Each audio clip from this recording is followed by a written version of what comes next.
接下来我们要来关心到的是科技上，小鹏推出的这一款 Iron 女机器人走猫步的黑科技震惊全球。我们要来看到小鹏推出的，等一下会有影片，全新一代的这个人形机器人 Iron 呢，它是以高度拟人的一个猫步行走在世人面前亮相。那么它的拟真度非常的高，这一位身高173公分，体重70公斤，穿着银白的外壳，步伐轻盈到不真实，大家还以为说会不会是真人在里面，外媒都惊呼里面是不是藏了人？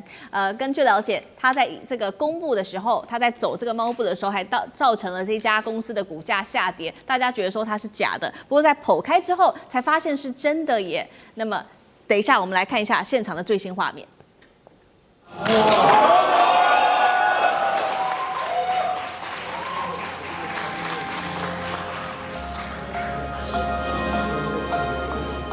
好，就是为了要直接打破外界对它的质疑哦，所以小鹏是直接上传了一段影片，解读这个背后的黑科技，解开这个黑机器人这个机器人腿部的这一些结构之后，露出了它里面的结构跟肌肉、骨架等等的关节，发现真的它不是真人在里面，它是真实的机器人做成的一个物件那么小鹏后来股价也涨回来了，我们赶快看到它内部有哪一些重要的黑科技，包括了有仿人的这个脊椎、仿生的肌肉，难怪看起来这么真实，还有头部的3D 曲面，然后关节都非常的灵活。根据了解，他们使用的是自主研发的 AI 晶片，里面有31个 AI 的参数，可以实现不管是语音上面的互动，或者是新智能的系统环境感知，总之就是跟 AI 有许多相关联。干哥怎么看？厉害的地方在哪里？好，小鹏这个机器人推出了我这个影片我看了10遍，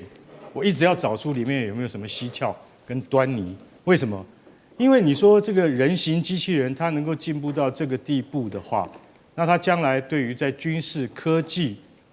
以及各方面，它都一定有很大的贡献。我们刚才看到的画面叫做猫步，什么叫猫步？就是很轻盈的画面，就是它走过去的时候，好像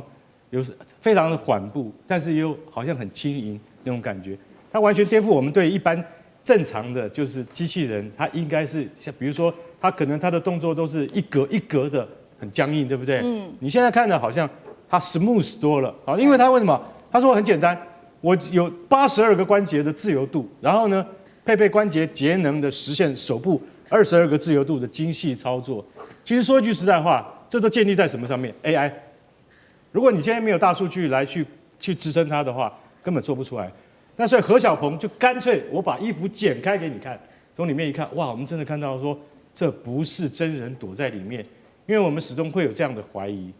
但是说句实在话，它还需要更多的验证。然后我们现在再来讲那个最重要的问题，就是说，像这样的人形机器人，它到底能做什么？很多网友上来调侃他说：“拜托，那个何董事长，你有看到我们网络上面，我们都是这种人形机器人。”或者是机器狗，机器兵都可以打仗了，跑得比他快得多。那我今天就要问一个很严肃的问题，请问何小鹏，那种机器人比较实用，还是你这种机器人比较实用？这是一体的两面。你今天能够用这样子，你知道这个机器人的研发成本是多少？1亿人民币。做出来之后他要做什么？这是一个很大的问题。结果他说，他要先从机场或是捷运的售票服务开始做起，还有居家服务开始做起。为什么？他是为长久、更远的路来铺。他希望能够做到导览以及服务以及相关咨询这些，他能够做到不是单纯的机器那样子的回答，而是像真人一样能够跟你侃侃而谈，这样子。在未来的世界里面，他看到的是商机，因为他的小鹏汽车1年在全世界的那个产值大概是10兆台币，10兆人民币，但是呢，他认为他的机器人将来可以创造20兆人民币的产值，所以他认为这个就是未来。至于机器人能不能够到未来，像将来它真的能够在真的很多应用领域上面被成功的复制，他认为那个是未来5到10年以后的事。小鹏汽车它一定做得到。我认为它有点在商业上面是有点这个怎么讲，就是在赞美自己。可是我相信如果他有他自己的远见的话，有一天很可能会达到他的目标，也实现机器人真的生活化与应用化了。好，确实哦，小鹏在商业上面非常的有企图心，所以他也正式宣布他要量产。那么刚刚干哥也帮我们提到了嘛，量产之后要取代的3大职业，除了这个企业的导览员之外，还有汽车的销售助理跟这个博物馆人员的导览等等。那么马斯克就这样称赞，他说特斯拉跟中国公司将会主导未来的人形机器人市场，其他的公司实力都没有办法比的。那何小鹏也快速的回应说，我们相信 Tesla 会做得更好，期待有更大的成功。这个中美之间在机器人的这一场之争中国有可能领先美国吗？畅子哥怎么看？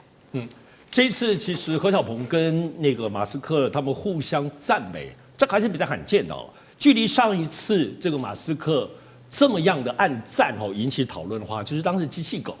的那个时候。所以，而且这一次他不是在公布的时候，是针对他刚刚讲剪开他的画面，看到他的这个脊椎关节跟肌肉的构造之后，马斯克暗赞了。那马斯克还特别有留言，他提到说他非常尊重中国的这个部分的这个发展，而且他说他认为特斯拉跟中国将会一起主导这个机器人市场，所以他是给予很高的评价哦。我想这里头也包括了这个不同的审美，走柔性路线，跟在全世界机器人发展都刚性啊、打拳啊、跑步，完全不一样。所以我们要注意一点哦，其实何小鹏跟特斯拉是什么？他们都做电动车的耶。为什么电动车同样都在发展做机器人？所以很清楚我们看得到，它其实要做个大的生态圈。所以这里头，而且技术当中可以互相的部分的转用哈。那所以这个部分的做法里头，其实是不只是单独针对机器人，是整个以电动车发展出来，包括干哥刚刚讲的全体的生态服务，乃至未来你可能车上的部分也可以做一个机器人辅助你的老人走出去哦。可是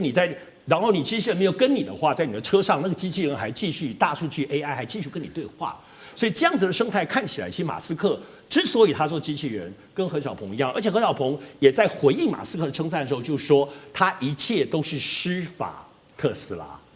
都是司法马斯克，所以等于是把他现在的一切好像都是跟特斯拉学的。当然你说何小鹏就是跟随者嘛，也不尽然，因为毕竟何小鹏汽车现在已经做飞行汽车了，这点是赢过特斯拉的啊。所以我们讲，其实中国大陆的机器人的发展中，最近这几天中国大陆进行全运会，这里可以看到国家重要的部分也安排机器人跑圣火接棒，所以这个地方不只是何小鹏，全中国现在在所有机器人应用的场景。从国家最重要的这样子的场合，乃至于民间各式各样，我讲一个还是蛮尴尬的，就是说最早用仿真机器人其实是情趣商品，情趣商品的娃娃直接就导入类似像机器人，而且现在机器人当中也把情趣商品的这种所谓细胶的仿真的皮肤跟造型套用在机器人。所以现在机器人这件事情不只是这些技术关节，它是各种领域跟应用情境在互相交错。这就是中国现在机器人发展就是十面埋伏、十面全开，跟现在在美国只有我们也能看到以包括马斯克的特斯拉跟少数这么几家自己努力的来搏斗在机器人发展当中是完全不同的。那么2025年我们现在到年底了，这一年我们都看到机器人相关的信息，可到今年年底。你不得不说，中国好像在很多方面已经领先到一个地步了，难怪马斯克要按赞了。是好，中国大陆在发展多款不同的机器人。那同时间，我们看到小鹏也定出了2026年的量产，那么他也邀请全球的开发者一起来加入他们的应用生态圈，让机器人可以完全的走入在日常生活当中。不过，它首款设计比较特别的事情是女机器人，背后有没有什么样的考量？大使又怎么看？让我们讲机器人的话，就是用机械代替人做一些事情啊。可是它这个产品叫人形机器人，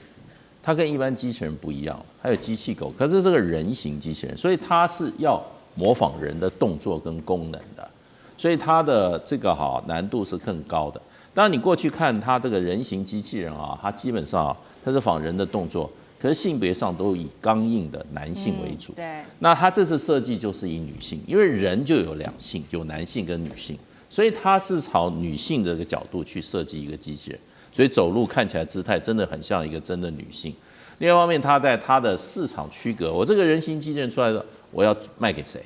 要做什么功能，他也讲了。你刚刚也提到了，他说，比如说博物馆、展示中心的导览人员，你会发觉这些工作在实际的人类的社会里面，好像大多都是女性在从事嘛。那这个它可以有一个市场存在。另外，他也提到，比如说交通的这些所谓的这个导巡员呐，还有这一些在现实人的社会里面，以女性担任的这些汽工作，车销售助理，汽车销售者以女性比较适合，因为女性是比较柔美的这种这种特性，所以它事实上是考虑到为什么要有这个设计这一型的，它的市场在哪里？那所以我觉得。它不是完全做一个学校里面的实验室，他已经考量到市场了。那他觉得你将来如果说导览员都是搞这个语速的这个人形机器人，可能太刚硬了。对。那我今天我这个小鹏，我就设计一个完全女性的。不过他又往前跨一步，我觉得不仅是他性别上有了一个区隔它里面用到了人工的骨骼、人工的肌肉。还有人工的仿真的皮肤，所以就光真正机器人化跟真正的所谓的人形机器人，它会跟真实的人会越来越接近，而且它这里面我看它还有一个脊髓骨，所以它将来人的这个动作它有一个脊髓，它将来脊髓骨在更健全的时候你会发觉它可能有一天。真的，我们坐在跟一个人在互动的时候我们会后来搞到最后才说你是人形机器人那我觉得这是一个开始，对不对？